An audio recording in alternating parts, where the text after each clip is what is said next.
Right news details. Brazil రాజధాని Rio de జెనీరోలో drugs ముఠాలపై పోలీసులు ఆకస్మిక దాడులు చేపట్టారు. సుమారు 2500 మంది పోలీసులు అధికారులు హెలికాప్టర్ ద్వారా నేరస్తుల స్థావరాలపై దాడి చేశారు. ఈ ఘర్షణలో 4 పోలీసులతో సహా కనీసం 64 మంది మరణించారు.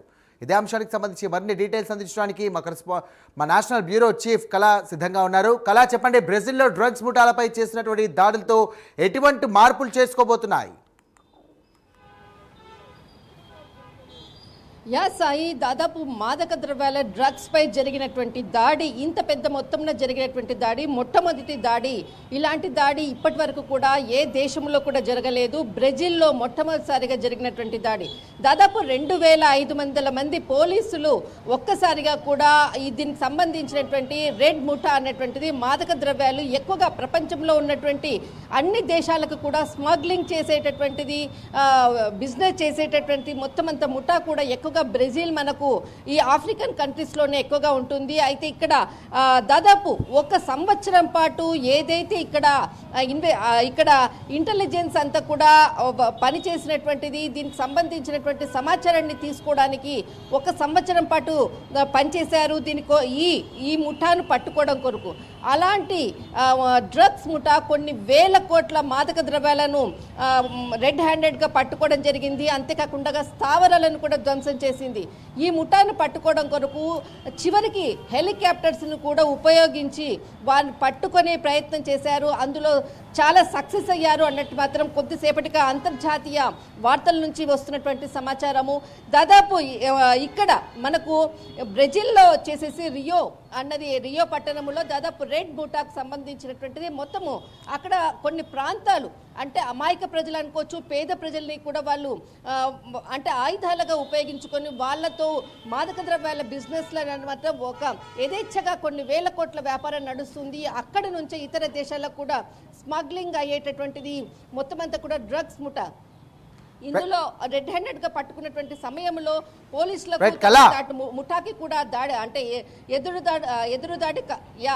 కళ, ఈ దాడిలో ఎంతమంది పోలీసులు చనిపోయారు, దాదాపు ఎంతమంది వరకు కూడా మరణించారు, అలాగే దీనిపైన కూడా అక్కడ ఉన్నటువంటి ప్రజలు ఏమంటున్నారు? ఖచ్చితంగా, ఎందుకంటే ఇందులో ఈ డ్రగ్స్కి సంబంధించినటువంటి కాల్పుల్లో దాదాపు 4 పోలీసులు, దాదాపు 2500 మంది పోలీసులు దాడి చేస్తే అందులో 4 పోలీసులు ఈ యొక్క కాల్పుల్లో మరణించారు. దాదాపు ముఖ్యంగా 64 మంది ఎవరైతే మాదక ద్రవ్య డ్రగ్స్ ముఠాలో భాగస్వామ్యం ఉన్నటువంటి వ్యక్తులు కూడా మరణించారు. 81 మందిని కూడా రెడ్ హ్యాండెడ్గా పట్టుకున్నారు. మరికొంతమందిని కూడా వాళ్ళని పట్టుకొని ఇంటరాగేషన్ కూడా చేస్తున్నారు, సమాచారాన్ని తీసుకుంటున్నారు.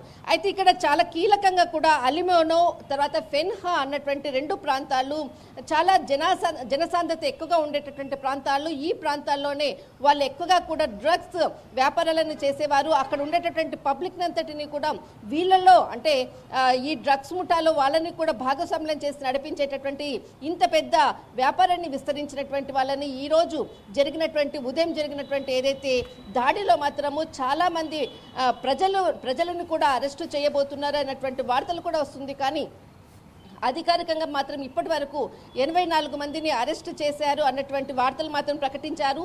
అయితే ఏదైతే దాడి చేసిన సమయంలో దగ్గరలో ఉండేటటువంటి కాలేజెస్ కానీ తర్వాత స్కూల్స్ని కూడా స్టాప్ చేశారు. దాదాపు 46 స్కూల్స్ని కూడా మూసివేయడం జరిగింది. విశ్వవిద్యాలయం ఇక్కడ రియోలో ఉండేటటువంటి ఏదైతే కాలేజ్కి సంబంధించినటువంటిది అనుకోవచ్చు, యూనివర్సిటీని కూడా ఈరోజు మూసివేయడం జరిగింది.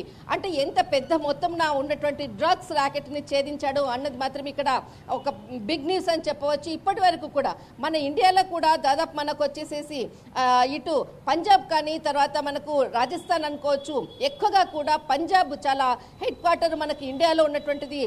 చాలా సందర్భాల్లో కూడా ఢిల్లీ రాజధాని, తర్వాత పంజాబ్, హైదరాబాదు, తర్వాత తమిళనాడు ఈ ప్రాంతాల్లో ఎక్కువగా కూడా, ముంబై ప్రాంతాలు కూడా ఎక్కువగా కూడా డ్రగ్స్ ర్యాకెట్ దందాలు కూడా జరుగుతున్నాయి. ఎప్పటికప్పుడు కూడా పోలీసుల రైట్స్ కూడా జరుగుతున్నాయి.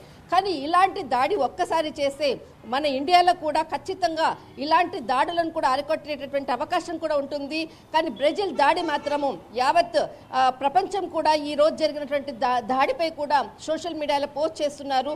కానీ ఇలాంటి దాడులు మాత్రం ఇండియాలో కూడా జరిగితే ఖచ్చితంగా దేశంలో ఉన్నటువంటి యువత యువత కూడా మారేటటువంటి అవకాశం కూడా ఉంటుంది.